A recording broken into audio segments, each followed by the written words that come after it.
বন্ধুরা, আমি রচনা। স্বামী ও একমাত্র ছেলেকে নিয়ে আমার ছোট সংসার। কিন্তু স্বামী আমার অনেক বছর হলো বিদেশে গেছে, এখনও বাড়ি আসার নাম নেই। এটাই আমার জীবনের একমাত্র দুঃখ।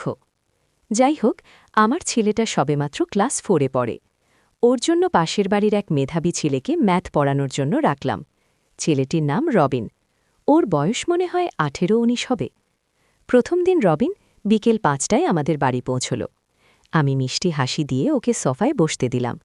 এর কিছু সময় পর আমি ওর জন্য চা এনে বললাম, একা বসে নিশ্চয়ই বোর হচ্ছিলে। কি করব বলো, একা মানুষ, সব নিজেকেই সামলাতে হয়। ও আমাকে কাকিমা বলে ডাকে। তখন ও বলল, না না কাকিমা, ঠিক আছে, আমায় নিয়ে চিন্তা করতে হবে না। এরপর কিছু সময় কথা বলে ও চলে গেল। কথা হলো পরের সোমবার থেকে সপ্তাহে 3 দিন পড়াতে আসবে। আমিও বললাম ঠিক আছে। এভাবেই রবিনের আমাদের বাড়িতে আসা শুরু হলো।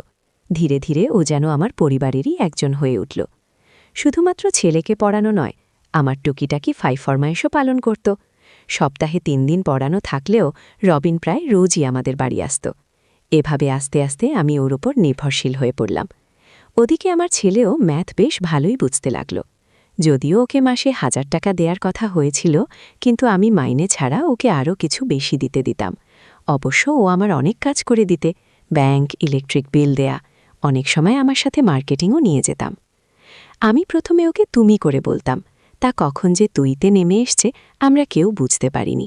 সেদিন সকাল থেকেই অঝরে কেষ্টি চলছে, আর আমি রবিনকে কল দিয়ে বললাম, কি রে, কি করিস?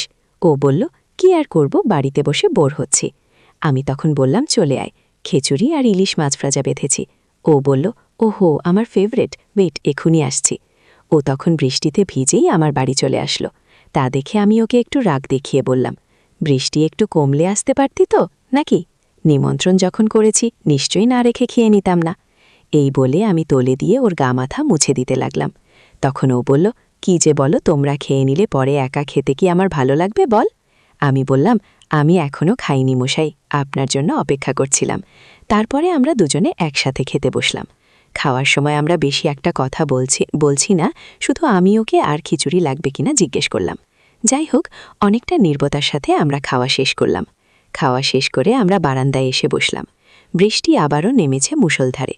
বৃষ্টির প্রকোপ বাড়তে লাগল। বেলা মাত্র 3টের সময় দিনের আলো অনেক কমে এসছে। তখন আমি ওকে কিছু বলছি না দেখে ও আমার পাশে এসে আমাকে বলল, কি হয়েছে, কিছু বলছো না যে? আমি হালকা হেসে বললাম, কিছু না রে। ও বলল, আমি খেতে বসেই খেয়াল করেছি তুমি বেশি কথা বলছো না। বল না, আমি কি কোনো ভুল করেছি?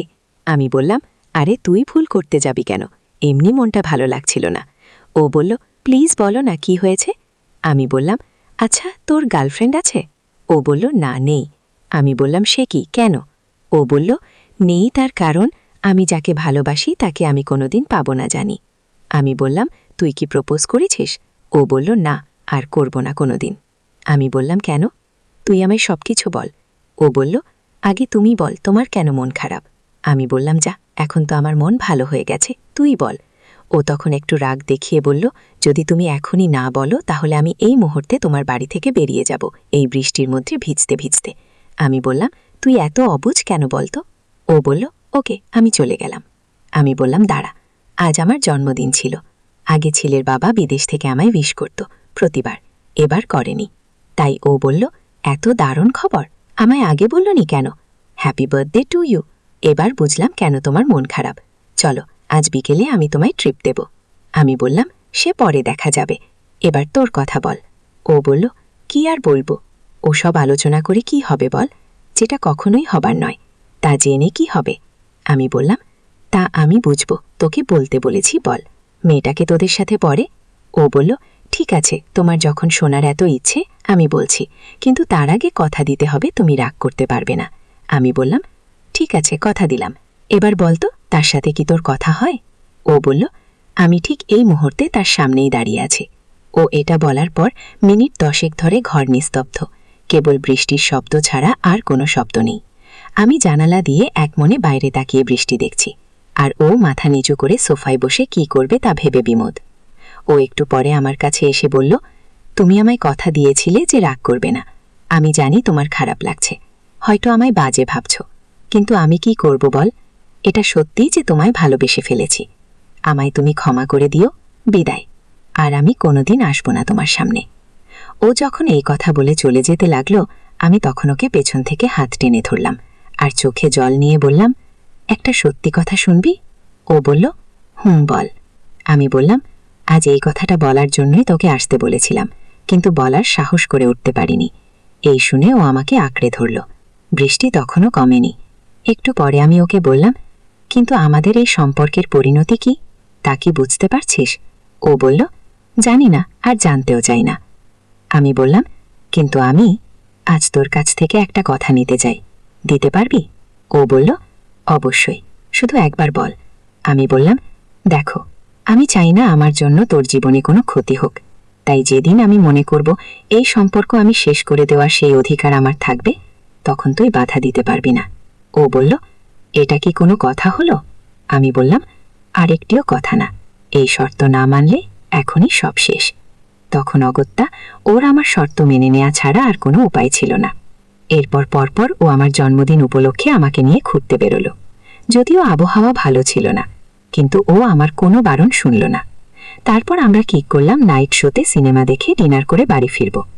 এরপর আমরা বক্সের 2টো টিকিট নিয়ে হলে প্রবেশ করলাম। সিনেমা শুরু হতে না হতেই ও আমাকে আঁকড়ে ধরল। তখন আমি ওকে বললাম, এখানে নয়, বাড়ি গিয়ে। ও বলল, কিন্তু বাড়িতে তো তোমার ছেলে থাকবে। আমি বললাম, সেই চিন্তা আমার। তুই চলো। হল থেকে বেরোনোর প্রায় সাথে সাথেই ছেলের ফোন, ও নাকি ওর এক ফ্রেন্ডের বাড়িতে আটকে গেছে, আজ ফিরতে পারবে না। আমি তখন ওকে বললাম, ঠিক আছে বাবা, সাবধানে থাকো। আমি ফোন রেখে ওর দিকে তাকিয়ে মুচকি হেসে বললাম, তোর ছাত্র ওর এক ফ্রেন্ডের বাড়িতে গেছে, আজ নাকি আসতে পারবে না। ও তখন সঙ্গে সঙ্গে ওর বাড়িতে ফোন করে জানিয়ে দিল যে আজ আর বাড়ি ফিরছি না। আমি তখন ওকে বললাম, এবার তাহলে বাড়ি চল। এরপর আমরা রেস্তোরাঁয় বিরিয়ানি খেয়ে টুকটুকে চড়ে বাড়ির উদ্দেশ্যে রওনা দিলাম। তখন আকাশে মেঘের ডাক শোনা গেল, আর ও আমাকে বলল, মনে হচ্ছে আজ রাতে প্রচুর বৃষ্টি পড়বে। আমিও হেসে বললাম, সে আমি খুব বুঝতে পারছি। বাড়ি ফিরে আমি ফ্রেশ হতে গেলাম, আর ও টিভি চালিয়ে দেখতে থাকলো। একটু পরে আমি ফিরে এসে বিছানা ঠিক করতে থাকলাম। তখন ও আমার কাছে এসে আমাকে আঁকড়ে নিল, আর আমিও সম্মতি জানালাম। এইভাবেই আমাদের এক মিষ্টি সম্পর্কের সূচনা হয়েছিল। তো বন্ধুরা, আজকের ভিডিওটা এখানেই সমাপ্ত। ভিডিওটি ভালো লাগলে লাইক, শেয়ার এবং চ্যানেলটি সাবস্ক্রাইব করতে পারেন। ভালো থাকুন, সুস্থ থাকুন। ধন্যবাদ।